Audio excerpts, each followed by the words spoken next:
백내장 수술로 실명한 경우는 재수를 하는 게 사실은 거의 힘들거든요. 수월하게 할 수 있는 수술은 아니라고 생각해 주셔야 되고.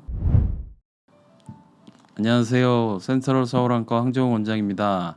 오늘은 눈으로 만나보는 센트럴 우체국의 우편배달부 역으로 이 자리에 앉게 되었습니다. 환자분들이 겪은 여러 가지 안질환에 대한 사연을 받아서 시청자 여러분들께 소개를 해드리려고 합니다. 과연 우리 센트럴 우체국으로 어떤 사연들을 보내주셨는지 함께 보실까요? 자, 첫 번째 사연을 소개시켜 드리겠습니다. 안녕하세요. 센트럴 서울안과 황정욱 원장님. 작년 겨울에 원장님께 백내장 재수술을 받은 박아무개입니다. 50대 후반이라는 적지도 많지도 않은 나이에 1차 백내장 수술 후 시야온탁으로 병원 이곳저곳을 방문하던 유목민이었던 때에 제약사에서 일하는 지인의 권유로 원장님을 처음 뵙게 되었는데요. 다른 병원에서도 야그 레이저를 했는데도 시야가 뿌옇게 보이는 증상이 개선되지 않았던 터라 무섭고 답답한 마음이었는데 원장님께서 제가 느끼고 있는 불편함에 대해 먼저 말씀해 주시고 또 저의 궁금증을 하나하나 허투루 듣지 않고 자세하게 알려주시던 모습에 믿음이 생겨 재수술을 결정하게 되었습니다. 1차 수술 후 혼탁으로 여러 병원을 다닐 때 남은 생은 이렇게 안 보이는 채로 살아야 하는가 보다 하고 단념했었는데 원장님을 만나 다시 시력을 되찾았습니다. 정말 감사합니다.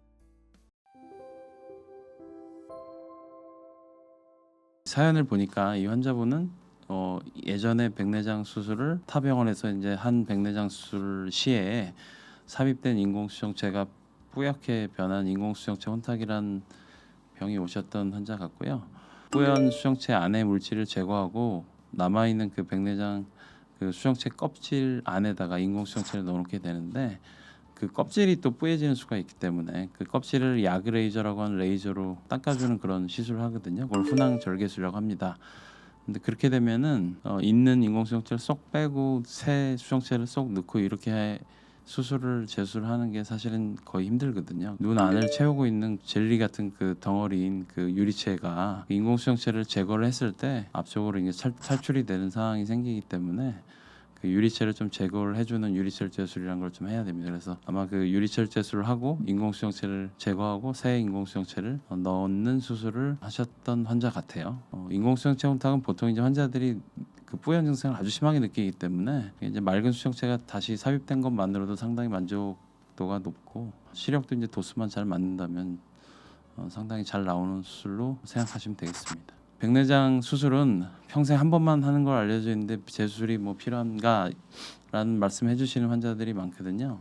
근데 당연히 재수술은 안 할 수 있으면 좋은 거고 하지만 인공수정체 삽입되는 그 캡슐 조직이 여러 가지 충격이라든지 이런 거에 상당히 취약한 면이 있기 때문에 연세가 상당히 고령이 되신다든지 아니면 외상을 받는다든지 했을 때는 인공수정체가 그 캡슐과 같이 떨어지는 경우가 있고 기운다든지 인공수정체가 교환해주는 수술을 해야 되는데 그런 수술을 보통 백내장 재수술이라고 할 수가 있습니다. 재수술이라고 하는 인공수정체 교환술을 하는 게 좀 사실은 수술이 난이도가 높고 리스크가 있는 수술이기 때문에 야기레이저 후발 백내장 시술을 하신 분이라면 그 유리체 재수술이라는 걸 같이 해야 되기 때문에 이제 일종의 이제 그 망막 수술을 같이 해야 되는 거랑 마찬가지거든요. 소요되는 시간도 백내장 수술에 비해서는 몇 배가 더 걸리기 때문에 그것도 좀 부담이 되고 그 망막 수술 합병증이라고 알려진 여러 가지 그런 심각한 부작용 없이 할 수 있어야 되거든요. 그러기 위해서 이제 망막 그 분과 협진이 또 필요하기 때문에 수월하게 할 수 있는 수술은 아니라고 생각해 주셔야 되고 이 수술이 꼭 해야 되는 환자분들은 했을 때 만족도가 상당히 높다고 저는 생각은 하고요. 당연히 뭐 요즘은 그 인공수정체를 다초점 인공수정체 같은 그 노안수술이라고 그래서 삽입하는 경우가 많은데 여러 가지 뭐 빛번짐이라든지 뿌해 보인다든지 다초점 렌즈의 부작용 때문에 불편함이 있는 분들이 분명히 있거든요. 그런 분들은 단초점으로 교환하는 경우가 더 많은 것 같고요. 요즘은 재수술을 했을 때 사용할 수 있는 다초점 렌즈 한 가지가 있긴 하거든요. 근데 그 제너럴하게 쓸 수 있는 그런 건 아니고 특정한 경우에서는 그것도 가능한 경우가 있고 대부분은 이제 단초점 렌즈를 사용해서 이 선모체 고랑이라는 데 삽입을 한다든지 정 안 되면 이제 인공수정체 공막 고정술이라는 걸 해서 단초점을 교환하는 경우가 있겠습니다. 이 환자분은 뭐 결과가 좋아서 참 다행이고 수소문 통해서 오셨는데 좋은 인연이 됐던 것 같고 큰 문제가 앞으로 생길 만한 상황은 아닌 것 같습니다. 좋아 보이시고요. 앞으로도 계속 좋은 시력 유지하시길 바랍니다. 두 번째 사연 한번 보겠습니다. 네. 안녕하세요. 더위가 기승을 부리던 7월 초에 백내장 수술을 자꾸만 미루는 시아버님을 둔 며느리입니다. 3년 전쯤 처음 대학병원에서 백내장 진단을 받았는데 코로나 때문에 수술을 미루다가 올 여름에야 다시 병원을 알아보고 있습니다. 아버님께서 아주 안 보이는 상황은 아니신데 3년 전보다는 색 구분도 못하시고 멀리 있는 시야도 많이 침침하다고 이야기하십니다. 문제는 대학병원에서 아버님의 상태를 보고 오래된 백내장이라면 수술 시 각막이 다칠 확률이 높고 수정체가 매우 딱딱해 부작용이 있을 수도 있다며 수술 부작용에 대해 언급해 주셨었는데요. 아버님께서 실명하는 건 아닌지 겁먹으시고 수술을 자꾸만 미루려고 합니다. 이런 오래된 백내장 수술을 어떻게 대비해야 하는지 알려주세요. 또 저희 아버님께 용기 내시라고 한마디 부탁드립니다.